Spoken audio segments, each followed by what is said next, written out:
Commonest जो problem neurosurgical patient में आता है वो है लंबर डिस्क सर्जरी यानी लंबर डिस्क डिजीज़। ये प्रोलैप्स होती है तो हम इसे प्रोलैप्स डिस्क कहते हैं। डिस्क असल में वर्टिब्रल कॉलम में मोहरों के बीच में, दो मोहरों के बीच में जो कुशन होता है, जिसको हम शॉक एब्जॉर्बर भी कह सकते हैं, वो डिस्क कहलाती है। और इस तरह से डिस्क बहुत सारी होती हैं, क्योंकि जितने मोहरें हैं उतनी डिस्क तो होंगी, लेकिन अबाउट 33 डिस्क होती हैं। और ये डिस्क कुछ रॉडिमेंट्री भी होती हैं, यानी वो अपनी असल शेप में नहीं रहती। और कुछ डिस्क जो हैं वो प्रॉपरली शॉक एब्जॉर्बर होते हैं, जिस तरह हमारी गाड़ी में शॉक एब्जॉर्बर होते हैं, और आपको चलते हुए, सीढ़ियाँ चढ़ते हुए, उतरते हुए आपको पूरी बॉडी को शॉक से बचाते हैं। जब स्ट्रेस पड़ता है ऑल द लाइफ थ्रू, तो फिर ये डिस्क जो है वो सम टाइम अपने गिलाफ से बाहर आ जाती है, और वो यूजुअली इसका जो बाहर आना है वो पीछे की तरफ होता है। डिस्क के एंड पीछे आराम मगज़ होती और नर्व्स होती। सो नेचुरली जब भी डिस्क बाहर आएगी तो वो पीछे की तरफ आएगी, और वो आराम मगज़ को या एग्जिटिंग नर्व, यानी जो नर्व्स निकल के बाजुओं में और टांगों में जा रही हैं, उनको प्रेस कर देगी। क्योंकि अभी हम बात कर रहे हैं लंबर डिस्क डिजीज़ यानी कमर के दर्द की, बैक पेन, शियाटिका, अर्कुनिसा वगैरह वगैरह। मेरा as a neurosurgeon commonest field जो है वो उस डिस्क को ट्रीट करना है, जो कि लंबर डिस्क में। और यूजुअली ये सबसे ज़्यादा होती है चौथे और पाँचवें लेवल पे लंबर में, और उसके बाद पाँचवें और पहले लेवल पे, पहला मतलब सैक्रम।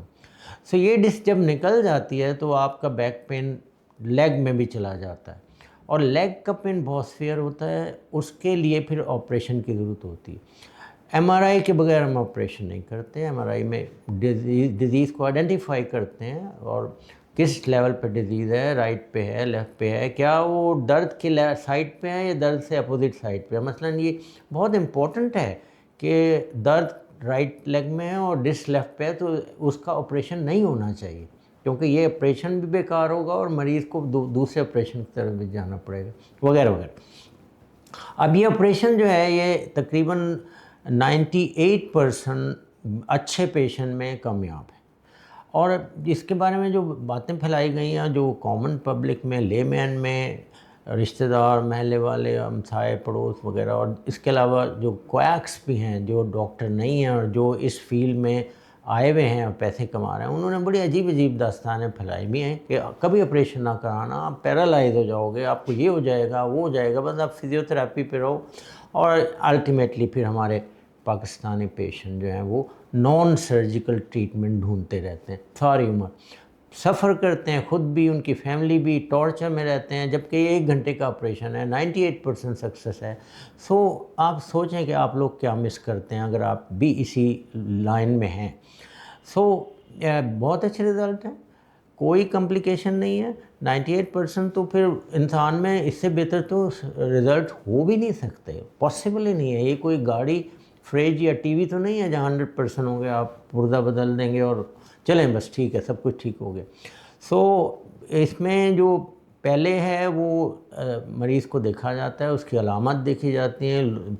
कमर का दर्द है, किसी ख़ास इंसिडेंट से शुरू हुआ, मसलन आप गिर पड़े, आपका गाड़ी में बैठे थे, एक्सीडेंट हुआ, किसी ने गाड़ी को पीछे से धक्का दिया, आप आगे जाके विंडस्क्रीन पर टकराए, तो कमर को की एबनॉर्मल वायलेंट मूवमेंट हुई, डिस्क रिप्लेस हो गई, डिस्क पीछे आ गई, या फिर आप गिर पड़े छत से, या फिर आप सीढ़ियों से गिर पड़े, या आपने बहुत ज़्यादा वज़न उठा लिया जिसके बॉडी मुतहम्मिल नहीं है। वो वज़न डेफिनेटली डिस्क को उसी वक्त निकाल देगा, और जब निकलेगी तो ये पीछे की तरफ जाएगी, जहाँ के आराम मगज़ पड़ा होता है, जहाँ के नर्व पड़ी होती हैं, जो आपके लेग्स में आ रही हैं। अब जब लेग पे आने वाली एक नर्व जो शियाटिक नर्व कहलाती है, जो मेन रग होती है जो लेग को सप्लाई करती है, वो प्रेस हो गई, तो उसके बाद अब कोई रास्ता भी नहीं है कि उसमें गोलियों से इलाज किया जाए, कोई टीका लगाया जाए, बल्कि एक्चुअली जब तक फिज़िकली अंदर जाके उसे नहीं निकाला जाएगा, इलाज मुमकिन नहीं है। और फिज़िकली जब प्रॉपर्ली उसे निकाल दिया जाएगा तो आप ऑपरेशन टेबल पे जब जागेंगे तो आप बिल्कुल ठीक हो जाएंगे, आप कहेंगे दर्द तो है ही नहीं। और यही मिरेकुलस ट्रीटमेंट है जिसको लोग रिफ्यूज़ करते रहते हैं, कोशिश करते रहते हैं, अवॉइड करते रहते हैं कि नहीं नहीं नहीं हमने ऑपरेशन नहीं कराना, नहीं तो खुदा न खास्ता पैरालाइज हो जाएंगे, चलने से रह जाएंगे।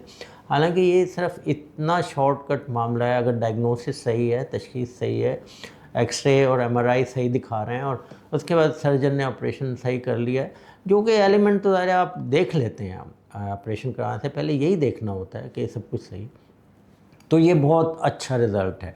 खुदा के लिए क्वैक्स की तरफ ना जाइए, लोगों की गलत बातें नहीं सुनिए। आप मशवरा करते हैं सर्जन से तो सर्जन की बात सुने, आपने उसे मशवरा फ़ीस दी होती है, उसकी बात सुने। ऑपरेशन जो सिर्फ पौना घंटे या आधे घंटे का ऑपरेशन है उसको करवाएं और ज़िंदगी भर के लिए छुटकारा हासिल करें। रिज़ल्ट मैंने आपको बताया बहुत अच्छे हैं। सिर्फ रिकवरी पीरियड इसमें क्योंकि 2 महीने का होता है, रिकवरी पीरियड का ये मतलब नहीं कि आप चल नहीं सकते।